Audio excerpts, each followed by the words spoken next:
Bakunzi ba Kanani TV numunezero kandi gusubira guhura namwe ngo tuganire ijambo ry'Imana, ariko imbere ko dutangura kuganira reka tubanze twishire mu biganza by'Uhoraho.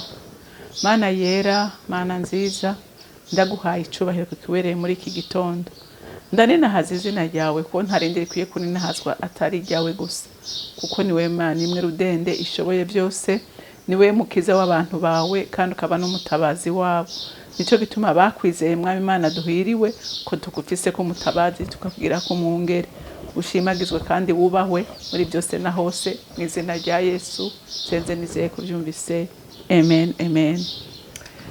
Nashaka uyu munsi tuganire ku bushobozi bw'Imana.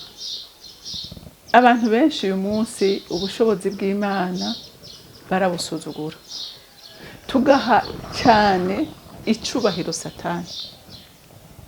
Umuntu yakoreshwa n'Imana ugasanga ibyo ariko arakora byose aho guhimbaza Imana tukabishira kuri satani. Umenye ko igihe cyose tukora kiri gikorwa cy'Imana kumugwaniza, urumva uri kuraba ninahaza satani kandi uzi ngo uri kugwanya umuntu mugabo uri kugwanya Imana.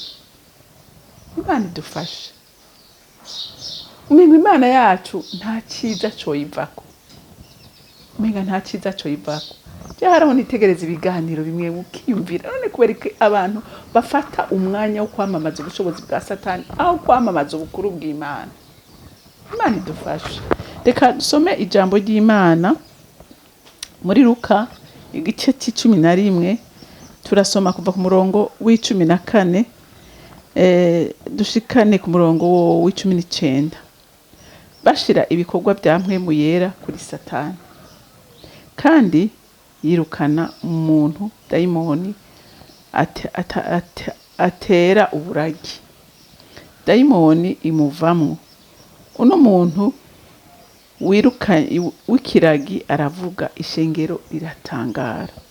Ariko bamwe muri bo baravuga bati, Bezeburi umukuru w'abadayimoni niwe amushoboza gusenda abadayimoni. Abandi bamurondera ko ikimenyetso kiva mu ijuru bamugeza. Nawe amenye ivyo biyumvira, arababwira ati, ubwami bwose iyo bwitandukanije ubwabwo burahona, n'inzu iyo yitandukanije iragwa.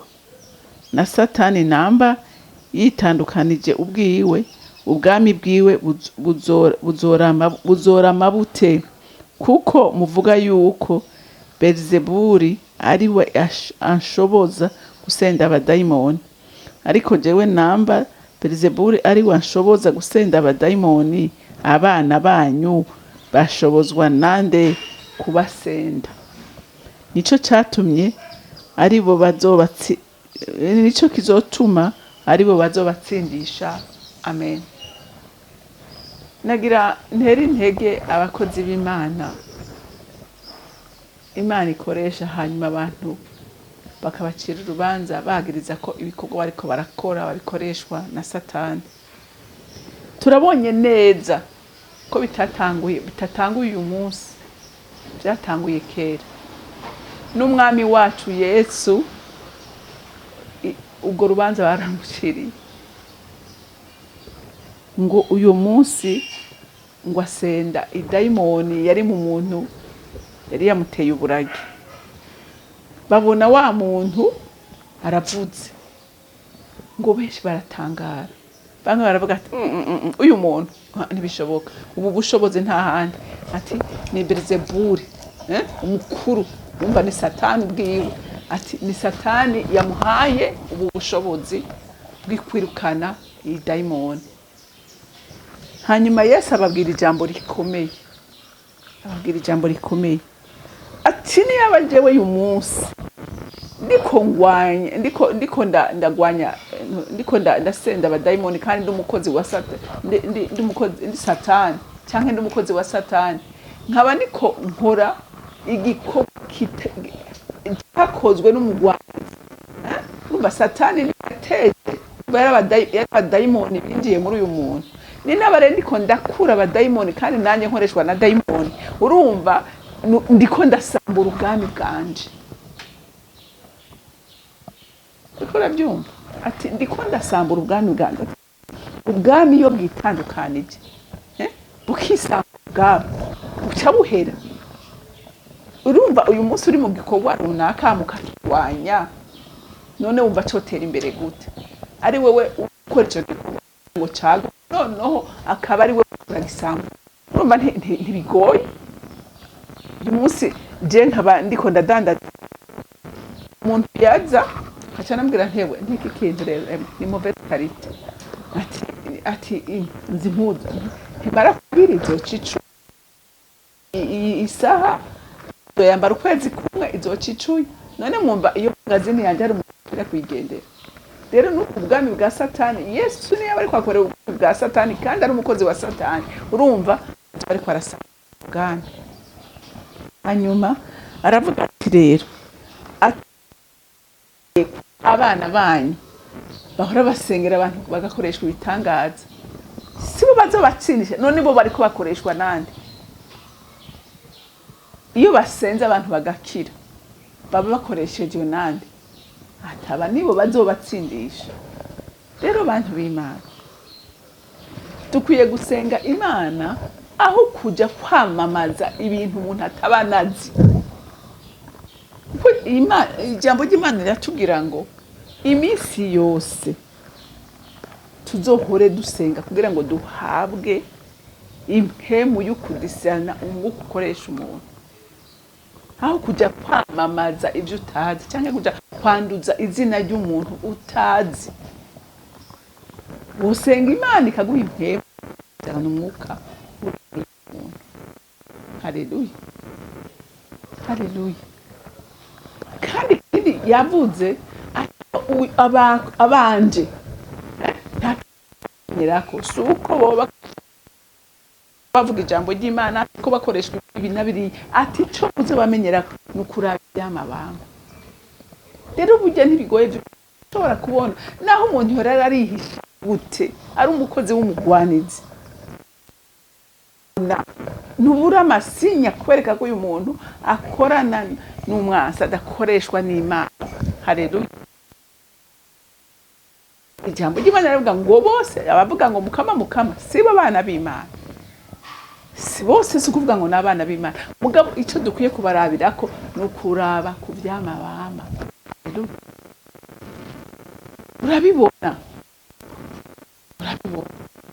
Munsi ibikorwa by'Imana byose bagomba kubishira ku mwasa, ariko siko biri. Hariho abakozi b'Imana bakoreshwa ibitangaza n'Imana barahari.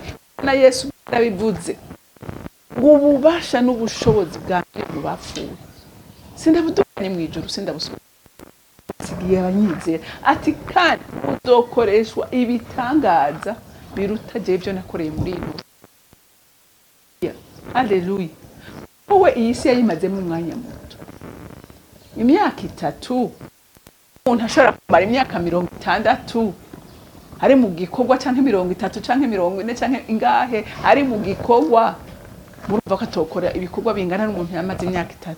Bisigura rero ngo ibikorwa by'Imana abantu b'Imana birahari. Satani aza kudetruiza igikorwa cy'Imana. Abantu b'Imana barahari. Haleluya, haleluya. Uko bagwanije umwami wacu barahagarara. Abakozi b'umugwanizi baruzuye kugira ngo bahushisha abana b'Imana. Hari abantu ubona bagira utungetengete n'utuntu ukabona ko atari ibintu by'Imana, harimo igifumu cyane basabe ibintu ibintu kugira ngo bagire bagusengere. Abo urashobora kubabona kabo hari abandi ubona basizwe. Rero nahawe nanje. Haleluya. Rero Yesu babonye akoze ibintu bibarengeye, aho gushima Imana ngo bizere Imana, barondera iyo biva. Kwera nta mpemu ibahishurira bagira. Rero nge kugira ngo twuzure mpemu yera. Uyu ni wazotumenyesha abaturi imbere abaribo. Haleluya. niwe bazokumenyesha aho ukwiye kuja naho udakwiye kuja, kuko n'uyu munsi abana b'Imana hariho bariko barazimira bazimirira mu bitari ibyo kubera kutamenya. Yesu yaravuze ngo ndabibahereye ubuntu, ingabire dufise twaziherewe ubuntu, genda muzikoreshe ku buntu. Ukabona rero abagusaba ingemu mbere yo gukora urashirako kabaza.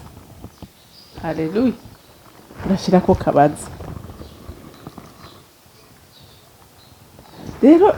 Rero ico no gusaba muntu w'Imana, hariho n'abacika intege ugasanga barisigura, ugasanga ndagira nkubwire ngo ni waba vy'ukuri uri en communion n'Imana, komera. Haleluya, urafise ukuburanira. Haleluya, urafise ukuburanira imbere y'Imana. Nico nagomba kuvuga uyu munsi, nukuri tumenye ngo nibakurwanya uri kurakorera Imana, menya ngo ntibazokureka. Abakozi b'umugwanizi bahari, abanka ibyiza vy'Imana barahari, bashaka kurwanya igikorwa c'Imana ariko ntibazogushobora. Haleluya, kuko ukorera arakomeye gusumba uwo bobo bakorera. Haleluya, wewe ukomeza igikorwa cawe, uraba imbere, ibindi byose ubikure kwa maso, ubikure kwa matwi, kuko baba bashaka ngo bici igikorwa c'Imana. Ariko uwagitanguje muri wewe arakomeye cyane kandi aragishigikiye. Rero Imana yo mwijuru ibampezagirire. Mwami wanje, Mana yanje, sindambirwa kugushimira kuko iminsi yose wamugwanirira abana bawe, kandi waranabidusezeranije. Uravuga neza ngo isi irimwe ivyago, irimwe intambara, irimwe abakozi ba satani, ariko dufise ihumure riva kuri wewe, rivuga ngo byose warabirangije, kuvuga bakubaha n'abagukunda. Rero muvyeyi mwiza, ukomeje gushigikira umurimo wawe, ushigikira abagukorera mu kuri no mu mpwemu, ubarinde imitego yose ya sekibi. Urakoze ko byumvise, icubahiro cyose kibi cawe, mu izina rya Kristo Yesu senze ni. Amen, amen. Mwaraherewe, mugire umunsi mwiza.